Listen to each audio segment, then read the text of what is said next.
اسماء أزول فلاون. السيدات والسادة النظارة الأعزاء، مساء الخير. كنرحبوا بكم في حلقة اليوم من برنامج شؤون أمازيغية. موضوع هذه الحلقة الأمازيغية والمصالحة الوطنية، غادي نناقشوه مع الفاعل السياسي والمدني إلياس عماري. قبل ما نطرحوا أسئلة على الضيف ديالنا كنحيلكم على الروبورتاج. ربط الحقوق اللغوية والثقافية الأمازيغية بموضوع الإنصاف والمصالحة نتج عليه التعامل بمستويات مختلفة بين المكونات الحقوقية والسياسية من جهة والفعاليات والجمعيات الأمازيغية من جهة أخرى.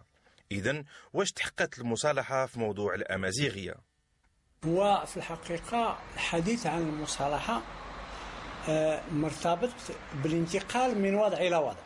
بالنسبة للقضية الأمازيغية هي كاين ظروف خاصة، كاين ضغط، كاين حركة موجودة، وفي نفس الوقت كاين أطراف اللي هي رافضة بشكل ما. الظاهر ديال أجدير كنلقاو أن فيه أطراف مختلفة اللي ربما لو تفتح مجال ديال الحوار من أجل المصالحة لكان عندها مواقف غريبة، ولكن ربما لأنه خد بعين الاعتبار مرحلة اللي فيها انتقال ديال العرش وفيها محاولة ديال حل بعض المشاكل الكبرى، يمكن تجاوزا تعتبرها مصالحة. هذا يسعدني جدا. بالرغم من تحقيق مكتسبات مهمة ما شملش مشروع الإنصاف والمصالحة الأمازيغية، الشيء اللي أثر سلبا في تعامل مؤسسات الدولة مع الحقوق اللغوية والثقافية. أولا الممثلين غير هذه المصالحة أمساسة في تمازيغت ورتجوج شكشي من واقعيا غير المصالحة تمازيغت رقيس كارني ناران وصافي. اما ورتخضع نظام المصالحه مثلا ضحايا حقوق الانسان غادا عوضا اني المصالحه اني ما تكشم غير البرنامج السياسي الدوله تكشم كيس غير الحكومه التصريح الحكومي اللي يوسفيق 98 اللي غينا اللي غير يرزم الشرجم الناس انعاش امازيغيه غير اللي موين انعاشان غينا غادي يبدا المشروع السياسي الدوله من بعد 2011 بدا نتغدو السور.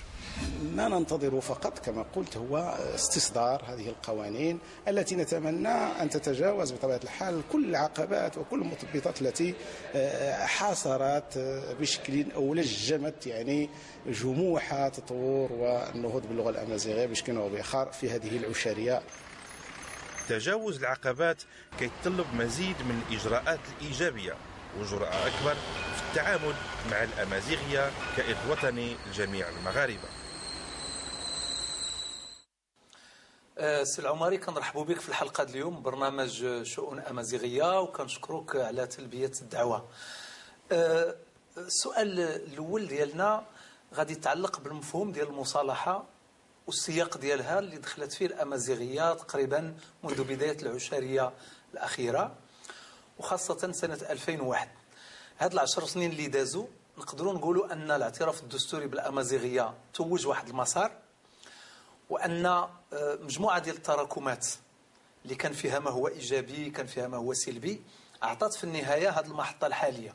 بغينا نرجعوا باش نعاودوا نفهموا نوعا ما هذيك المحطة ديال 2001. البعض كيعتبرها مصالحة في موضوع الهوية، البعض ما كيعتبرهاش مصالحة أو كوضعها بين مزدوجتين، ولكن بغينا نعرفوا كيف تم باعتباركم كنتوا واحد من الفاعلين اللي لعبوا دور الوسيط بالمعنى السياسي في هذه العملية. فشنو هي العوامل اللي أدت لهذيك المحطة ديال 2001؟ شكرا السي أحمد عصيد، شكرا للقناة الأمازيغية والطاقم المشرف على البرنامج على الاستضافة. بهذه المناسبة كنحيي هذه القناة اللي شكلت في المسيرة الإعلامية المغربية ولا في المسيرة العامة المغربية واحد النقطة ضوء صغيرة في مجال عامر بالظلمة. بالنسبة لسؤالكم سيدي أحمد، ما كنتش بوحدي فاعل، كنت انت فاعل أساسي في العملية. كتعرف المسار اللي ربما أكبر مني بكثير وأسبق مني بكثير كتعرف الظروف ديال 2001 اللي ساهموا فيه مناضلين ومناضلات أمازيغيين وغير أمازيغيين على امتداد التراب الوطني، سواء في المبادرات الأولى اللي كانت كتقوم به شخصيات ثقافية مناضلة وجمعيات، وبعد توج داك الشيء بالبيان من أجل الاعتراف بالأمازيغية، من إعداد وتفكير لعميد الأمازيغية، ماشي عميد ديال الإركام، لعميد الأمازيغية الأستاذ محمد شفيق، والحراك اللي صاحب البيان الاعتراف بالأمازيغية، والظروف اللي جا فيه البيان من أجل الاعتراف بالأمازيغية. كتعرفوا كان هو قبل رسالة عبد السلام ياسين لمن يهمه الأمر، لأن الصيغة في الأول البيان كان لمن يهمه الأمر، ولكن بعد رسالة عبد السلام ياسين الأستاذ شفيق بدل العنوان ديال الرسالة وصاحبها الجد والجذب بين مختلف التيارات، لدرجة أنه عشنا في مغرب محمد السادس، في المغرب المفهوم الجديد للسلطة، سجلنا أول هجوم قمعي مادي، كنذكرش على القمع المعنوي، القمع الإيديولوجي، تدخل المباشر يبان لقاء بوزنيقة. يعني المناضلات والمناضلين كانوا كيهربوا في هذيك الغابة، جاب الله بأن الأمازيغيين الطبيعة ديالهم جاوا من الجبال، يعني كيعرفوا يهربوا كما كيعرفوا يصمدوا طبعا، كانوا كيعرفوا يهربوا في الغابة ديال بوزنيقة، والسيارات ديال الأمن بالمختلف الأنواع ديالو كتبعهم. وتوج ذاك اللقاء بلقاء تاريخي كان في حديقة أستاذ محمد شفيق اللي كنت جزء منه، وأسست لجنة البيان الأمازيغي وما صاحبها، وكتعرف الظروف الأخرى كان جمعوا 1,000,000 توقيع. ففي الكاد وصلنا لما وصلنا إليه. يعني جا ذاك اللقاء اللي ما كنت جزء منه، اللي طرا ما بين في منزل الأستاذ محمد شفيق ما بين ممثلين عن الدولة وبعض الإخوان الذين ساهموا سميتو بهذه المناسبة صادقا. يعني مازال كتحضرني صورة ديال المناضلات ومناضلين اللي كانوا كيجمعوا التوقيعات، ماشي بحال التوقيعات اللي كتجمع دابا في المدن. لقيت مناضل بدون ما نذكر سميتو، يوما ما كنت غادي وتقطعت بيا حتى انا الحبال في واحد الدوار، ولقيتو هو في ذاك الدوار. قلت واش كدير فلان هنا؟ قال لي كنستنى شكون اللي غيديني. قلت واش غيديك مع 3 الصباح؟ قلت له واش كدير بعدين؟ قال لي جيت كنجمع توقيعات. يعني ما كانتش عمليه كذا. فيما يتعلق بالمصالحه وانت كتبتيها في الكتاب اللي داروا المرصد الأمازيغي، هضرتي على التراكم. صادقا يعني ماشي يعني من الكتابات اللي رصدات من زاوية موضوعية وعلمية تطور القضية الأمازيغية في بلادنا، كاين في هذيك الكتاب بشكل ملخص. هنا كنقول لجميع الباحثين المغاربة وغير الباحثين مزيان يقراوه، لأن هضرتي هنا بالمصالحة من جانب أساسي، من جانب نظرية التراكم. وهذه نظرية التراكم انتم السي أحمد أستاذ الفلسفة كتعرف تاريخها، وبأن من خلالها شكلت المجتمعات وشهدت تحولات. لأن انتقلنا من وضع المستحيل إلى وضع الممكن. لأن في الحياة السياسية، في الحياة البشرية، المجتمعات، في التجارب البشرية كلها، هناك 3 مستويات. تماك المستوى ديال الكائن والممكن والمستحيل. مستحيل. احنا كنا كنعيشوا كائن المصادرة المطلقة التهميش التام. للحق في الوجود، ماشي التهميش، الحق في الوجود. باش تقول أنا أمازيغي خصك تقولها في الودن، أو تحاكم أو تهمش. كنا كنكونوا في الجامعات فين كاين هذه في عهد الحداثة في الجامعات، ليس في هذا العهد، في عهد الحداثة، في عهد هيمنة قوى التقدمية. كتكون كتهضر مع صديق أو صديقة من قبيلتك كيوصل كيقول لك عرب الرفيق، وأنا مارستها بدوري، أنا قلت للناس عرب الرفيق. بمعنى كان عندكم توجه عروبي. طبعا كان عندنا توجه عروبي، ماشي توجه عروبي وكان، ماشي توجه عروبي وكان، ماشي توجه عروبي اللي ناتج عن سياسة التعليم، اللي ناتج عن التكوين، اللي ناتج عن الإدارة والإيديولوجيا يبان يعني انخراطنا في العمل السياسي. أنا كنت عارف حافظ الفصائل الفلسطينية والشخصيات الفلسطينية أكثر مما عارف خوتي عماماتي. تقول لي من ساهم في التشكل ديال الفكر الفلسطيني غادي نعرضهم لك كاملين. تقول لي يا مرات فلان اش كتجي لك، نبقى نفكر اش كتجيني، واش عمتي. بمعنى كان هناك إلمام بالقضايا ديال الشرق أكثر من لأن هادشي باش قلت لك الكائن كان المصادرة المطلقة للحق في الوجود، ماشي التهميش. التهميش حالة سياسية، ولكن المصادرة المطلقة قرار إيديولوجي. هنا كاين الفرق ما بين القرار السياسي والقرار الإيديولوجي. إذا كتعتبروا أنه انتقلنا من ديك الوضعية اللي سميتوها المستحيل إلى وضعية الممكن اللي فيها نوع من الاعتراف بالوجود. هل كان اعترافا كاملا هذاك الشيء أبدا اللي كان في 2001؟ الاعتراف الكامل مازال ما كاينش إلى حدود الساعة، ما داكش 2001. نعم. وانت كتقولها شنو اللي كان كينقص الاعتراف في 2001؟ كينقصوا التراكم لأنه ما نتجناش، ما وجدناش. احنا نشطاء، أنا من النشطاء ماشي من المفكرين، ماشي من المبدعين. مع كامل الأسف المبدعين ديالنا ما عطينا لهمش قيمة اللي مازال إلى حدود الساعة. احنا كنعترفوا إلى حدود الساعة باش تكون أمازيغي خص تكون من النشطاء، كتخرج للمظاهرة وكترفع الراية إلى حدود الساعة.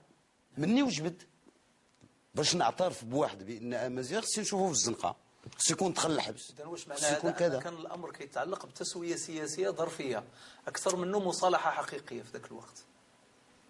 هي يمكن العملية في جوهرها هو اعتراف، ولكن في الصيغة ديالو وفي الظروف اللي جا فيها الاعتراف هي احتواء، محاولة من السلطة باش تحتوي دينامية ديال الحركة. عادي جدا سيدي أحمد، ومشروعة هادشي خاضع الموازين القوى، خاضع الموازين القوى. حتى احنا كنشتغلوا على اساس نحتويو. علاش كنشتغلوا؟ علاش جينا لهذا البرنامج؟ جيت باش نأثر، ماشي جيت باش نتأثر. بالطبع عادي جدا، جيت باش ناخذ الامور في الاتجاه اللي كنشوفه، ماشي في الاتجاه اللي كيشوف المتلقي ولا المشاهد المغربي.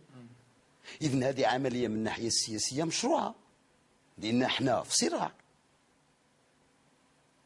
افكار، في صراع مشروع مجتمعي. وسبق سيدي احمد وانت كتذكر هذا الشيء لانك انت عضو في المجلس الاداري ديال المعهد الملكي الامازيغيه، كيفاش مشينا في الحرف ديال تيفينا.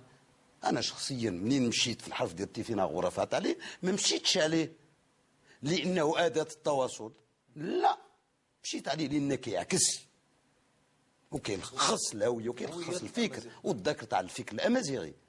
لان ملي كنذكروا على الفكر كنذكر على مدرسه. لان الان علاش كنذكروا على الفكر؟ لسبب بسيط، لان كاين الفكر الديني، كاين الفكر المادي الماركسي، كاين الفكر الوضعاني، كاين واحد الفكر اللي بغينا نسميوه الفكر الامازيغي، لانه يختلف. يختلف بالقيم ديالو، بالقيم ديالو، بالتطور ديالو، طبعا راه ما كاينش في التاريخ ديال البشريه، التاريخ ديال البشريه شي جنس بشري شهد من المواجهات ومن يعني من قرارات ديال الاجتثاث ومن حضارات استعماريه متعاقبه وصمت قد الفكر الامازيغي، قد الفكر الامازيغي، بدليل استمراره. فرنسا دخلته البارح المغرب، ومني كتذكر مع شي واحد فاش كيقول لك بونجور سافا كي داير، وانا كيقولوا لي علاش ما عندكش الاخر. الله اكبر. اذا الى انطلقنا من هذا الشيء قلتي فيما يتعلق بالمحطه 2001، غادي نقولوا كان هناك جوج استراتيجيات، استراتيجيه السلطه اللي هي استراتيجيه احتواء، ولكن استراتيجيه الفاعلين الامازيغيين ايضا اللي هما استعملوا المؤسسه من اجل تحقيق التراكم اللي انت تكلمتي عليه، واللي في النهايه تراكم غادي يؤدي لانتزاع اعتراف دستوري. طبعا لانه كما كيقول المثل المغربي اللي راس في الفير يعني فراش الجماله. الصراع السياسي هو هذا، الصراع السياسي هو استغلال اللحظه. نعم. استغلال اللحظه في التاريخ راك عارف هو استغلال المرحله. اللحظه السياسيه منين كتجي في لحظتها التاريخيه كيفاش كتستغلها. نعم. طبعا ان الامازيغيات والامازيغيين ناضلوا بدمائهم، بوقتهم، بولادهم، باموالهم، بلا غير ذلك. نعم. استطاعوا يوصلوا للمحطه، هذه المحطه كل واحد كيفاش بغى يستغلها. انا بعدين السلطه ملي كنذكروا على السلطه باش نتفاهموا، اعداء الامازيغيه موجودين في كل مكان. هي ربما ما عمرو حصل اجماع في المغرب ما بين مختلف القوى السياسيه والدوله اللي كتحتوي ولا اللي كتحتضن، سواء يعني حتى الناس اللي ضد الدوله، ما عمرو حصل اجماع، ما حصل لا في الصحراء لا في كذا، حصل في الامازيغيه. ورجع لجميع الادبيات، كنقول لك ادبيات اللي يعني ما قبل الثمانينات، ولو داك الشيء اليتيم اللي كان عند بعض الاحزاب، داك الشيء اليتيم كان منقول. التيارات الشيوعيه في المغرب كان انك تعرف ستالين بدع في المساله القوميه، وداير مبدع في المساله القوميه، اتفقنا معاه ولا اختلفنا معاه، خلى ارث. انت راه حتى ناجي علوش مبدع في المسائل القوميه، حتى هو خلى ارث، راه قومجي. حاولوا ما امكن يديروا اسقاط، ولكن ماشي بناء على الواقع. الاعتراف اللي كان بالتعدد ماشي كان كسقف. الاعتراف اللي كان بالتعدد عن بعض الفاعلين السياسيين ولا بعض الفاعلين الجمعويين ما كانش كبدايه، لا، كان سقف المطالب. الور عند الامازيغيين ما كانش سقف المطالب، كان بدايه، كان انطلاقه. دابا منين كنجيو كنقولوا ما لله الا والناس كيتحاسبوا، كيقول لك وانا قلتها في 1960. هادي ماشي بقيتي قلتيها في 1960، فهمتي؟ واش منين قلتيها في 1960 اسات لهذه اللحظه؟ كنقول نو، ربما ساهمت بقسط صغير، ولكن لم تؤسس اللحظه ديال 2001. اللحظه ديال 2001 اسات ليها امور اخرى. انا شخصيا كنت خارج عليها. انا الامازيغيه شخصيا كإلياس دخلت ليها في 88. بديت كنفكر 89. قبل 88 كنت تقريبا يساري. لا ماشي تقريبا. لا ما كاينش تقريبا. كنت كنعتبر النظام السوري اللي دابا كذا نظام وطني خصنا ندافعوا عليه حزب البعث العربي. طبعا ماشي كنت تقريبا. لا كنت مقتنع. ولكن شو اللي جاب هذا التحول يعني بدرجه 180؟ هو ماشي ايديولوجيا. هو ماشي 180 دوغري كما قلت للمرحوم الجابري الله يرحمه. قلت له شوف السي عابد واحد النهار، قلت له تاع ايام ما تكتب راك كتفكر بالامازيغيه، راك كدير الترجمه تاع ودايو ملي كتقرا السيره الذاتيه ديال الجابري كتشوفوا بان يفكر بالامازيغيه ويكتب بالعربيه، يكتب تاع يا مدي. انا جزء من هذه المنظومه، جزء من هذه المنظومه.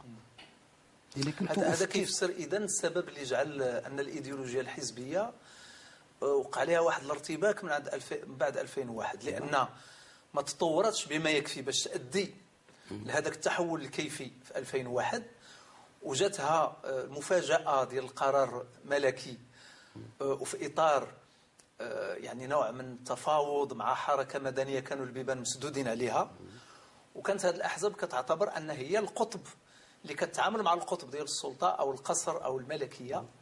فنقدروا نعتبروا ان الحركه الامازيغيه دخلت في حقل التفاوض، ولكن في نفس الوقت خلقت واحد الارتباك في الايديولوجيا الحزبيه لان ما ساهمتش في هذا التطور، لقات راسها اورجو واحد في الحقيقه جميع الحركات السياسيه المغربيه سواء اللي كتعامل مع الدوله ولا اللي كتشتغل على نقيض الدوله، حتى واحد ما هيئ راسو لا فكريا ولا تنظيميا باش يستوعب هذه اللحظه. كل شيء بمعنى جات مفاجئه، كل شيء بالنسبه لهم هي عمليه كباقي العمليات اللي دازت في التاريخ. باش كنقول لك منين كانوا كيديروها في الادبيات ديالهم ما كانوش نهائيا فكروا من دقيقه واحده بان يوما ما غتكون شي خطوه. فهمتي؟ كانوا كيقولوا ماكسيمو غادي نصوبوا الحاله المدنيه، يعني لو وصلنا لشي حاجه غادي نخليو بعض الاسماء تدوز في الحاله المدنيه. ما كانوش نهائيا. لذلك هذاك الخلل اللي وقع وانت كتعقل عليه مزيان من القرار ديال الاركام في الحرف وكتبتيه من القرار ديال الاركام.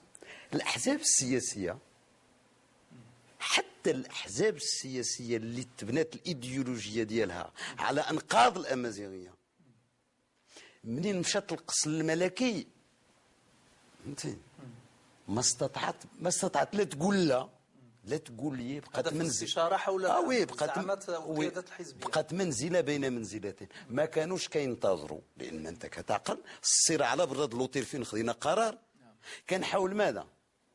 كان حول الحرف سميوه عربي والحرف اللاتيني. كان الصراع حول هما صحاب ليهم راه الصراع ما كانوش كينتظروا نهائيا، لان حتى واحد ما صحابلوش بان النخبه الامازيغيه وصلت المستوى من التطور فين وصلت ليه. وانا كنعقل مزيان سيدي احمد وشي نهار نقولوها في شي برنامج المفاوضات اللي درنا بيناتنا على هذا الحرب وحنا داخل ابان التصويت اللي داز في دوره. ربما باقي هذا الاستصغار ديال النخبه الامازيغيه كتعتبر دائما انها غير مؤثره وانها ما عندها شي تاثير، ولكن رغم ذلك ربما المكاسب النسبيه اللي كتحقق كيبين الدور ديالها وكيبين ايضا الخطوره ديال القضيه اللي كتحمل. كتبتي هذه يا سيدي احمد في اطار، وهذا اللي كنحيي فيك وماشي كنجاملك، لانه السي احمد ديال المقاله السياسيه ماشي هو السي احمد ديال المقاله الاكاديميه. في المقاله الاكاديميه كتكون موضوعي 100%. في المقاله السياسيه حاجه عاديه. كتبتيها في المقاله الاكاديميه بان بعض من النخبه الامازيغيه ومن النشطاء ما كيتعاملوش بقدر من المسؤوليه ومن استغلال اللحظات التاريخيه اللي كتمر منها الامازيغيه، ما اما يستصغرون المكاسب اللي حقوها او كيتعاملوا مع هذه المكاسب بشيء من التعالي، بشيء من الراديكاليه اللي ما خصهاش تكون في العلم. الراديكاليه تكون في السياسه، العلم ما فيهاش راديكاليه. لذلك ان النخبه الامازيغيه ما تنساش واحد الحاجه، نخبه جديده. لاناش عشنا، لان المغاربه واحد الحاجه اللي حتى واحد لا من طرف المفكرين ولا من طرف السياسيين بعد 99 2001 عشنا صراع حول بناء الشرعيات واعاده تجديد الشرعيات. وجات مبادرات، كانت مبادرات القصر من اجل بناء اعاده تجديد شرعيته، كانت مبادره الحركه الوطنيه الكتله وكذا وتجديد من اجل اعاده بنشر، كانت مبادره الحركه الاسلاميه اللي بدات من اجل بناء الشرعيه في 97 96 97 مع ما بين الأستاذ الرميد والمرحوم دريس البصري، ولكن من بعد 99 غتحاول تبني شرعيتها. كانت الأمازيغية اللي صارعت من أجل بناء الشرعية ديالها. إذن كان صراع حول تجديد وبناء الشرعيات. اللي كيجدد ماشي هو بحال اللي كيبني، اللي كيجدد عنده عناصر الاستمرارية. يعني النخبة كتكون طبعا اللي كيبني. لذلك ملي كنذكروا عن النخبة الأمازيغية هي نخبة جديدة، ولكنها أسست فكريا عقود سابقة ولو في إطار السات اجتماعيا، فكريا شوية سيدي أحمد. السات اجتماعيا. الأمازيغيين كانوا نشطاء وما كانوش علماء. ربما النشاط الأمازيغي، الحركات الاحتجاجية الأمازيغية كانت مشات بعيد في الوقت اللي كانوا العلماء مازال كيخدموا في صمت، لأن النخبة الأمازيغية خرجت من الجامعة من 67. خرجت من الجامعة كنشطاء ماشي كمفكرين سيدي أحمد. وانت كعارف يعني كنقصد يعني عندهم تكوين في العلوم الإنسانية، هذا اللانغويستيك، هذا الانثروبولوجي، هذا التاريخ، هذا في العلوم. لا، التكوين اللي كان في العلوم الإنسانية ما توظفش إلا عند القلة القليلة جدا، إلا عند القلة ما توظفش يعني في الجانب العلمي، ما كانش تراكم. لذلك الكل يعترف فيها. منين وصلنا لكذا ولينا كنتذكروا على اللغة المعيارية، ولينا كنتذكروا على الحرف، ولينا كنتذكروا على كذا. ألور الحركة الاحتجاجية اللي وصلت الدولة من أجل الاعتراف، منين جات لحظة الاعتراف ما واكبتهاش، ما كانش إجابة علمية أكاديمية حول كذا. ولينا بيناتنا عاوتاني كنتجادلوا. هذه هي حقيقة يعني. ولكن الآن هذا كيجعلنا نطرحوا الإشكالية ديال اللحظة التاريخية اللي الأمازيغية خدت فيها واحد المكانة ديال الاعتراف نسبي، انطلاقا من تجديد الشرعية ديال الملكية بعد انتقال العرش. وهذه مسألة اللي ممكن نعمقوها من بعد الروبورتاج الثاني. إذا كانت الأمازيغية رسمية في أسمى قانون في الدولة، فهي في حاجة إلى إرادة وإمكانيات حقيقية اللي تخول لها الإدماج بمختلف المؤسسات ولا سيما الحيوية منها. هذا الاعتراف أعطاه واحد بعد آخر، واحد تصور آخر من خلال انفتاح المؤسسات على اللغة الأمازيغية أو الثقافة الأمازيغية بصفة عامة، إلى أنه تبقى واحد المجموعة ديال الملاحظات اللي كترتبط أساسا بالعقليات ديال واحد المجموعة ديال الفاعلين السياسيين وبالخصوص الأحزاب السياسية والمؤسسات العمومية بصفة عامة، والنظرة ديالها إلى الثقافة الأمازيغية. ترسيم فعلي بمعنى أن القانون التنظيمي اللي غادي يخرج وفي يعني أسرع وقت ممكن، أنه ضروري أن يكون هذا القانون يعني يعطي المساواة التامة بين اللغة الأمازيغية والعربية. وكنضيف واحد النقطة اللي أعتبرها مهمة جدا، وهي أن الأمازيغية الآن أصبحت لغة رسمية، ولذلك لا حاجة إلى انتظار هذا القانون، لأن ما دام اللغة الأمازيغية موجودة في الدستور ورسمية، إذن ضروري جدا الآن ومنذ السنة المقبلة أنه نعيد النظر في البرامج التربوية، نعيد النظر في الحصص اللي يمكن أن تعطى الأمازيغية 3 ساعات غير كافية لتعلم أي لغة كما كانت في العالم. انقسمت الاتجاهات والمواقف حول اللغة والثقافة الأمازيغية اللي تواجهات بهاجس الوحدة من طرف بعض الهيئات السياسية، رغم إمكانية التعايش في إطار التعدد اللي هو طبيعة المكونات المغربية وإرث الحضاري الغني. ذلك لأن جميع الدساتير التي كانت في المغرب لم تكن تعترف بالمنح التعددي للسياسات العمومية في المغرب، وكانت فقط تستورد النموذج اليعقوبي الذي لم يكن إلا يعني مؤسسا لسياسة عمومية توحيدية. وكانت الحركة الأمازيغية تبحث لها عن موطئ قدم في السياسة العمومية في المغرب، انطلاقا من السياسة ديال التعدد والديمقراطية، الشيء الذي لم يكن متاحا في دولة بعد الاستقلال. كتبان الأطراف اللي ربما كانت شاركت في هذاك اللقاء ديال أجدير، على إذا اعتبرناه في هذاك الاتجاه ديال المصالحة، خذت مواقف أحيانا غريبة، وبما فيها مثلا الأحزاب اللي كانت في هذاك الوقت كانت تتصرح مواقف مناقضة، ولكن من بعد اعتبرت أن الموقف اللي صدر في إطار أجدير كان موقف إيجابي، ولكن خذت مواقف أخرى من بعد تقول بأن غادي تعمل على أن الأمازيغية ما تكونش رسمية. ولكن المسلسل ككل أدى إلى أن الأمازيغية تعلمت لغة رسمية في الدستور. لا شك أن اللغة والثقافة الأمازيغية كتعاني من إرث تجاذبات بين مختلف الفرقاء السياسيين في العقود الأخيرة، واللي تولد عليه صراع حول الخيارات السياسية الكبرى.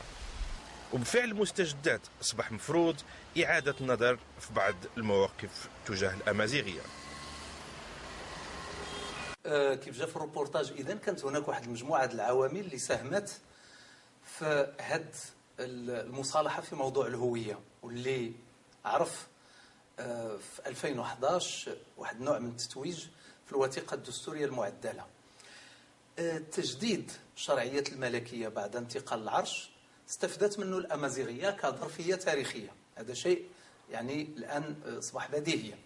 لكن واش معنى هذا؟ أن الأمازيغية أصبحت داخلة في أسس الشرعية، وهذا غادي يجعلنا نتساءلوا على المعضلة اللي بقى في الخطاب الرسمي ديال الدولة، وهو التأسيس لتاريخ الدولة ب 12 قرن، أو الكلام على أن إدريس أو الأدارسة هم مؤسسين الدولة، وبالتالي التركيز على شرعية دينية ديال الملكية. واش نقدروا نقولوا بأن الاعتراف بالأمازيغية كيعطي شرعية فيها عمق تاريخي أبعد من 12 قرن، وبالتالي كيعطي أيضا شرعية اللي هي ماشي بالضرورة دينية، لكنها شرعية هويتية مرتبطة بالأرض؟ كما كتعرفوا سيدي أحمد، كاين شقين. الشق الأول كيرتبط ببناء وتجديد الشرعيات وارتباطها بالأمازيغية. قبل انتقال اللي حصل في المغرب من المرحوم الحسن الثاني إلى الملك محمد السادس كانت بداية. المرحوم الحسن الثاني دار مبادرة من أجل تجديد شرعيات المؤسسة الملكية من خلال مبادرتين ولكن سياسيتين. المبادرة الأولى هي إدماج السلفية الوهابية في العملية السياسية، الذي يصطلح عليه الآن بحزب العدالة والتنمية. العملية الثانية هو إنجاز التناوب، ما يسمى بالتناوب التوافقي، ولكن هذو مبادرة سياسية سبقها قبل فيما يتعلق بالسلفية الوهابية، سبقتها الشرعية السياسية. انك تعرف الدولة هي اللي استقدمت مرشد الإخوان المسلمين من سوريا إلى المغرب. تأسيس الجامعة الإخوان المسلمين أسسوا في المغرب يعني من الستينات من القرن الماضي بقرار من الدولة، ولكن توجوا بشرعية. في عهد محمد السادس هذه تجديد الشرعية السياسية. واش معنى هذا إذن؟ لو أن في عهد محمد السادس، غير كسؤال، لو أن الملك الراحل ما توفاش في 99، واش معنى هذا؟ أنه كان المصالحة في موضوع؟ لا، ما كانش غتقول لي. هذا الشيء اللي بغيت نقول لك. مع محمد السادس دار تجديد الشرعية الملكية بالشرعية التاريخية، بمبادرة تاريخية ماشي بمبادرة سياسية، لأن التناوب وإدماج الحركة الوهابية في العملية السياسية ماشي عملية تاريخية، لا، عملية سياسية مرتبطة بظرف زمكاني محدد، الزمن السياسي والزمن الوقتي اللي كتعرف كيف جات هاد المخون، ما كاين علاش نذكروا فيها. ولكن محمد السادس تجديد الشرعية بناها على معطى تاريخي. هذا المعطى التاريخي هي الأمازيغية، والاعتراف بالأمازيغية بأمازيغية المغرب معناه إنهاء أسطورة 12 القرن، وانت كتعرف مزيان سيدي احمد. ولكن بقات مستمره. لا، غتبقى مستمره لسبب بسيط، لان في المغرب مازالوا كنقولها وكنتحمل مسؤوليتي، لان المثقفين المغاربه ما بغاوش يتحملوا مسؤوليتهم. المؤرخين المغاربه اخباريين، منين بناو تاريخ المغرب بناو بالاحداث في سنه 1000 كذا وفي سنه 1000 كذا. وهنا كنطلب من الناس انهم يمشيو شويه فلسفه التاريخ. هنا فين فلسفه التاريخ مهمه جدا في قراءه الاحداث والتطورات، لانك كتمتلك ادوات التفتيت، ماشي كتمتلك الاداه، كتمتلك اداه ديال تفتيت الاداه في حد ذاتها. واش يمكن نفهموا من هنا بان تاسيس مؤسسه ملكيه اخرى اللي هي المعهد الملكي للبحث في تاريخ المغرب انه داخل هنا كرهان عند الملكيه بان تجديد شرعيتها ارتبط ايضا بتجديد القراءه بالنسبه للتاريخ. وفيه معطى واقعي اخر، هذا الشيء كاين وفيه معطى واقعي، لان داخل المجتمع المغربي في المشهد السياسي ديالو الشرعي كاين واحد 90% ضد الامازيغيه. لذلك ان المؤسسات اللي تاسسوا كانت بمبادره من المؤسسه الملكيه وبجانب المؤسسه الملكيه. اذا كانت بطريقه او بطريقه اخرى او بشكل اخر ستموت. واش كتنتظر بان هذه الحكومه ولا الحكومات اللي سبقوا ما فعلوش حتى قوانين صادره على المؤسسات التشريعيه، وما بالك يبادروا للتاسيس لشي حاجه جديده. اذا الملكيه ماشي بحال حزب سياسي، ماشي بحال فاعل سياسي، ماشي بحال حركه سياسيه. حركه سياسيه يمكن تجدد، يمكن تمشي، يمكن تخلق من انقاذها شيء. الملكيه مفروض عليها تطور في اطار تجديد. ولكن واش هاد القوه ديال الحضور الملكيه وضعف اداء الاحزاب او الحكومات واش ما كيعكسش ايضا نوع من الهيمنه؟ واش الاحزاب والحكومات ضعيفه فقط لانها ضعيفه، ام لان الملكيه استاثرت يعني الفضاءات اكبر بحكم السلطه ديالها واضعفت يعني المكونات الاخرى؟ الطبيعه كنتكلم هنا على ضروره وجود توازن. لا طبعا يعني. لا طبيعه تخشى الفراغ. ما كاينش شي حاجه سميتها توازن. هذا التوازن كيكون في اللا شعور ديال بنادم، في الواقع شيء اخر. الواقع كما كتقول الماركسيه يعلو ولا يعلى عليه. الطبيعه تخشى الفراغ، ما اما تاخذ بلاصتك ما اما ياخذ احد اخر. بمعنى كان ضعف المبادرات. انت كتذكر على الامازيغيه، كان شي مبادرات عند الاحزاب في الامازيغيه؟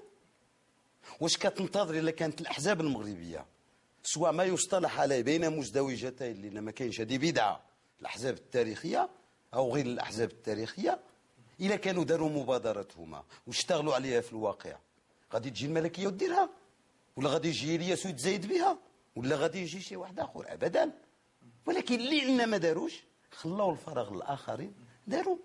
اذا ما ممكنش نحمل الضعف ديالي لهيمنه الاخر، لان هيمنه الاخر، قوه الاخر اللي عطات له الهيمنه جات نتيجه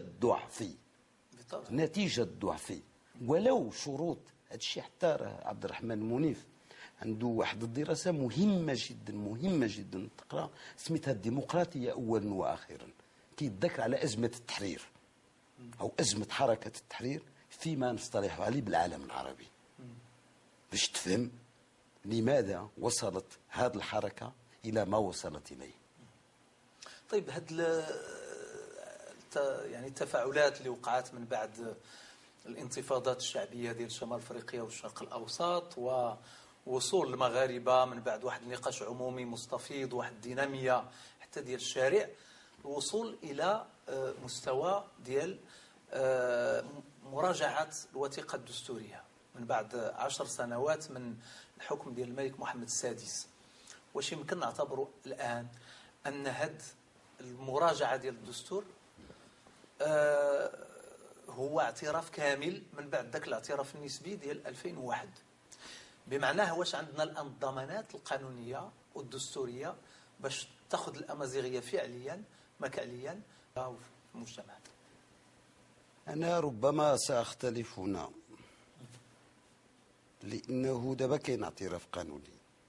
بالنسبه للمضمون واش عندنا نخبة أمازيغية وحركة أمازيغية وفعل أمازيغي في مستوى بلورة مضمون لهذا الاعتراف.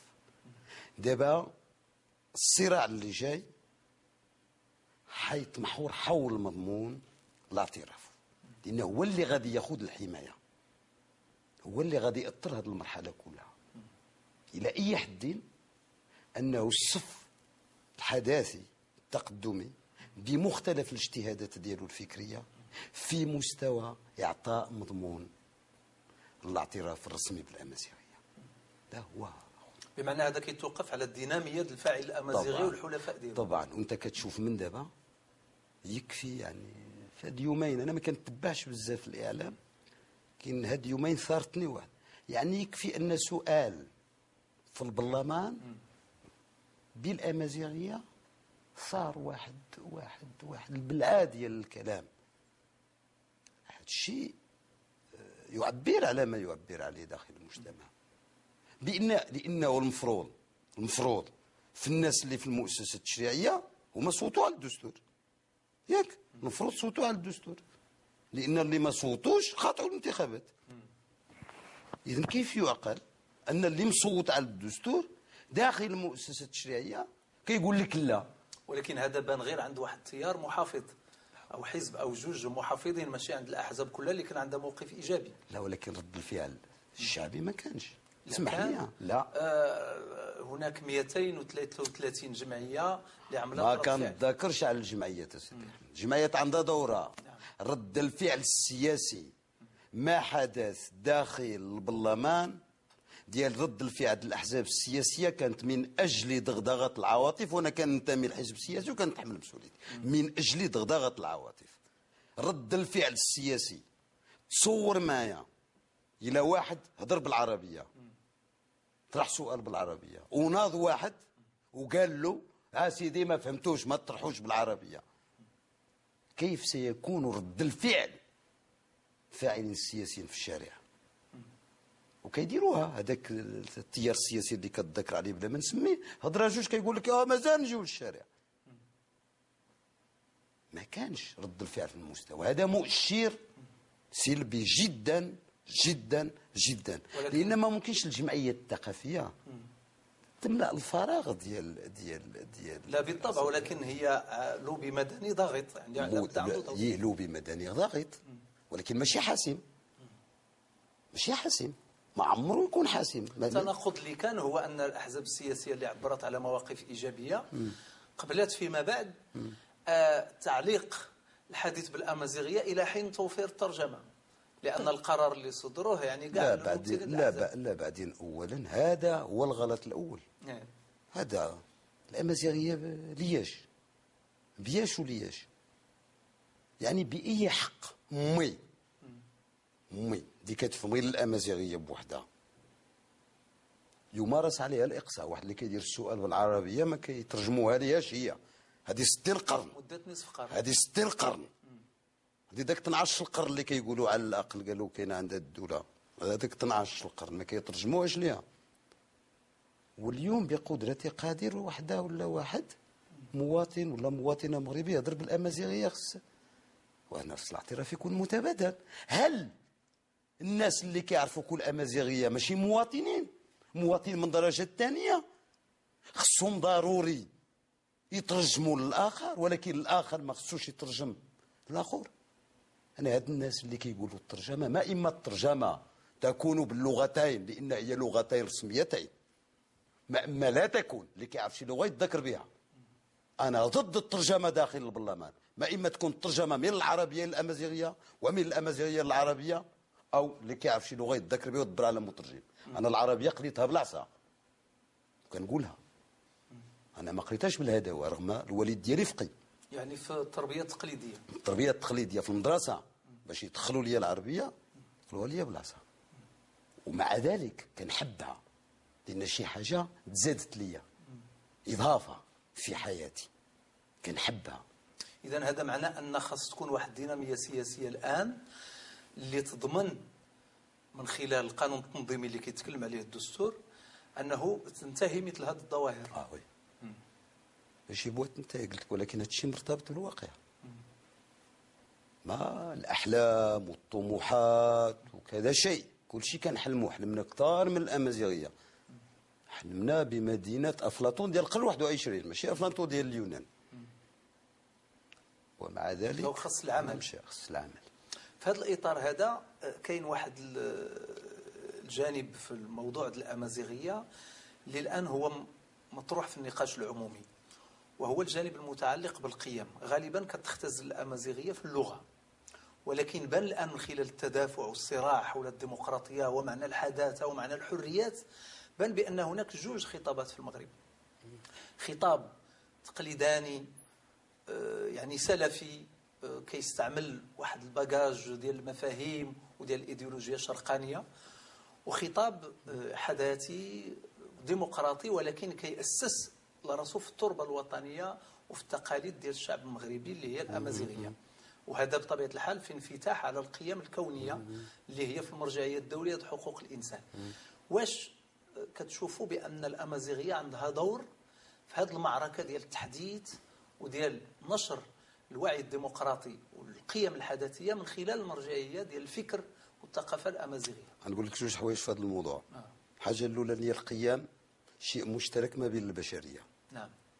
ما مرتبطش بالانتماء، لا الديني لا اللغوي لا العرقي لا الجغرافي لا كذا. قيم إنسانية كونية. القيم الكونية، القيم الكونية ديال المساواة وديال كذا، هذا ما يجب أن يكون مشتركا مع الجميع. وما يتزايدش واحد على الأمازيغيين. الأمازيغيين ماشي من الناس اللي مقتنعين بهذه القيم، من الناس الذين ساهموا في بلورة هذه القيم. وإذا رجعنا للتاريخ غادي نوقفوا على محطات كثيرة جدا. الحاجة الثانية، واش الأمازيغيين يكونوا في الصف الحداثي ولا في الصف المحافظ، ولا واش الأمازيغية تكون رافعة وعنصر أساسي للحداثة؟ نقول لك المؤسسة الملكية أو الملكية منين انفتحت على الأمازيغية واعترفت بها كمن المكونات التاريخية لسبب بسيط جدا، لأن إلا خذيتي فوقاش هذا الاعتراف شاف واحد المرحلة فيه بزاف قراءات التاريخ، المصالحة، التنمية البشرية، حقوق المرأة، المفهوم الجديد للسلطة، كلهم هذا المجموع من المبادرات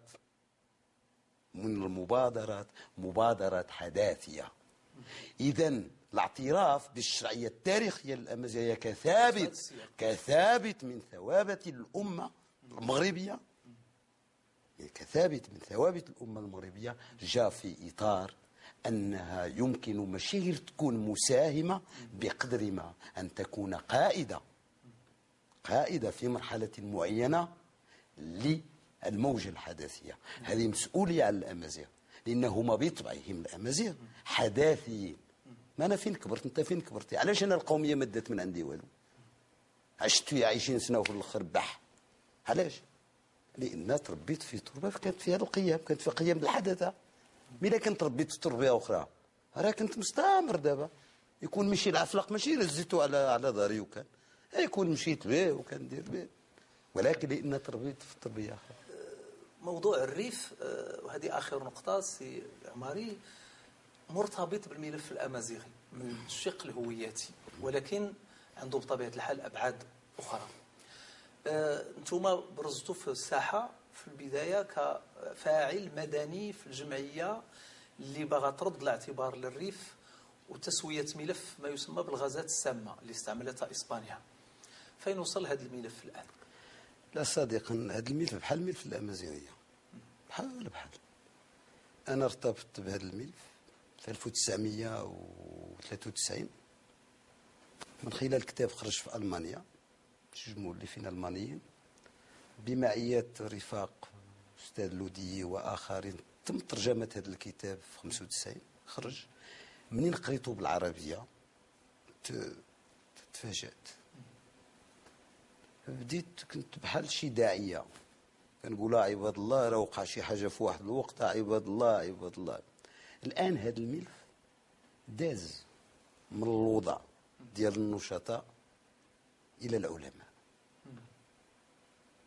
دابا الملف ديال الاستعمال، لأن حنا مهمتنا شكون هي؟ هو نعرفوا الرأي العام المغربي والعالمي بأنه وقعت واحد الجريمة. دابا الكل عارف الجريمة وقعت، الكل يقر بأن الجريمة وقعت. ماذا بعد؟ خص العلماء يبينوا دابا اش ممكن نديروا، لا من الناحيه القانونيه اش كيقول القانون الدولي الانساني، لا من الناحيه العلميه العلاقه السببيه ما بين وجود السرطان بكثره داخل هذاك المنطقه واستعمال هاد الغاز الخبيث، هذا الغاز السام. لان الدراسات في العراق اكدت بانه هاد نوع من الغاز اللي كان يستعمل حتى في الريف واستعمل في العراق اكد علميا بانه دابا خص العلماء ياكدوا هذا الشيء. ما انا بالنسبه لي هذا الملف علاقتي به هي هذه العلاقه ماشي بوحدي.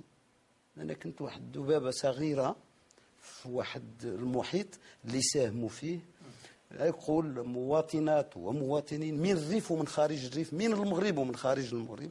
وهنا كاين باحثين. ما كاينش ناس في السلطه اللي كيعتبروا ان هذا الملف يمس بالعلاقات المغربيه الاسبانيه؟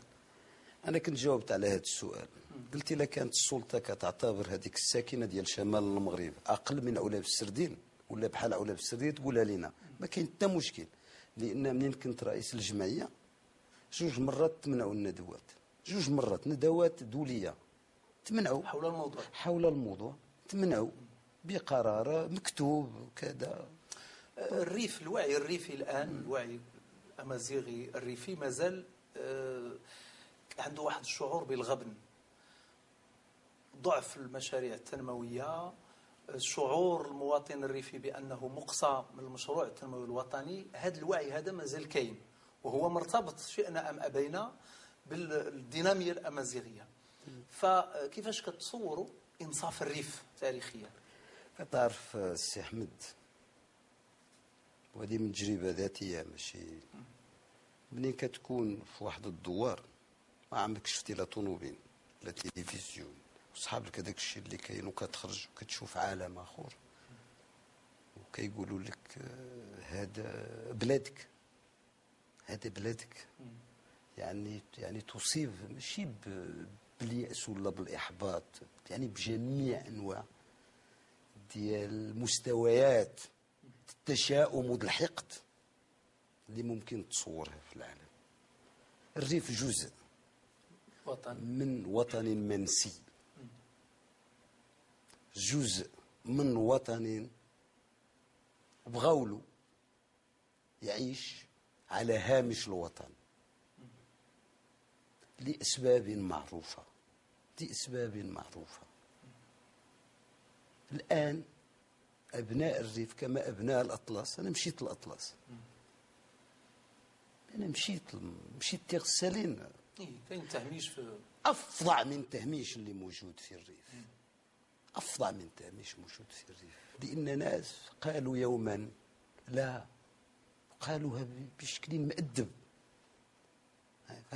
مؤدب، وتعاقبوا بطريقة وحشية. الطريقة الوحشية ماشي هو التعذيب والسجن، الطريقة الوحشية ماشي هو التعذيب والسجن والسجون والمنافي أبدا. دونك هذا خلق واحد التمزق أو واحد الشرخ داخل الشخصية. الطريقة الوحشية هو منين كتحس بأنك لا تنتمي للوطن. كيف يمكن رأب هذا الصدع؟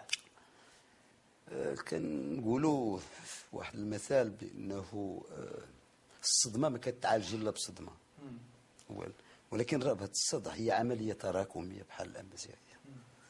أظن بأن ابتدأت، هل ستستمر أو لا تستمر؟ المؤشرات الموجودة حاليا تقول بأنها لا تستمر، ولكن أرجو أن تستمر عملية إعادة الاعتبار. واش محمد عبد الكريم الخطابي مازال طابو سياسي في المغرب؟ لماذا لا يستعاد الرفات ديال هذا الرجل العظيم في تاريخ المغرب؟ يخافون من الجزء الثاني من محمد عبد الكريم الخطابي. لهذا السبب، لأن محمد عبد الكريم الخطابي فيه جزئين، الجزء الذي يفكر بهدوء، ولكن الجزء الثاني هو الذي يضرب بقوة. فيخافون من الجزء الثاني في شخصية محمد عبد الكريم الخطابي. ولكن هو الآن توفي منذ 1963. توفي الجسد.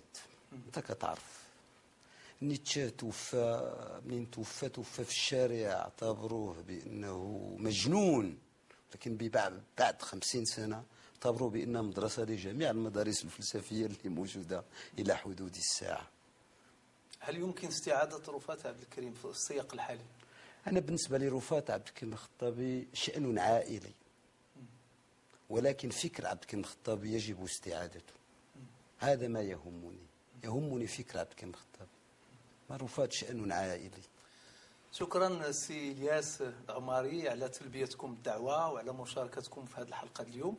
السيدات والسادة النظراء الأعزاء، قبل ما نختموا هذه الحلقة غادي نعرفوا ببعض الإصدارات الأمازيغية. من بين الإصدارات الهامة في مجال الإبداع الأدبي الأمازيغي المجموعة الشعرية إيناغان للمبدع طيب أمقرود، وهي من منشورات المعهد الملكي للثقافة الأمازيغية. من بين الإصدارات الهامة كذلك في مجال البحث العلمي في الثقافة الأمازيغية كتاب المصطلحات الجغرافية الأمازيغية، وهو أشغال ندوة من تنسيق الأستاذ حسن الرامو، منشورات المعهد الملكي للثقافة الأمازيغية. هنا كنجيو لنهاية الحلقة ديال اليوم، إلى اللقاء في حلقة قادمة.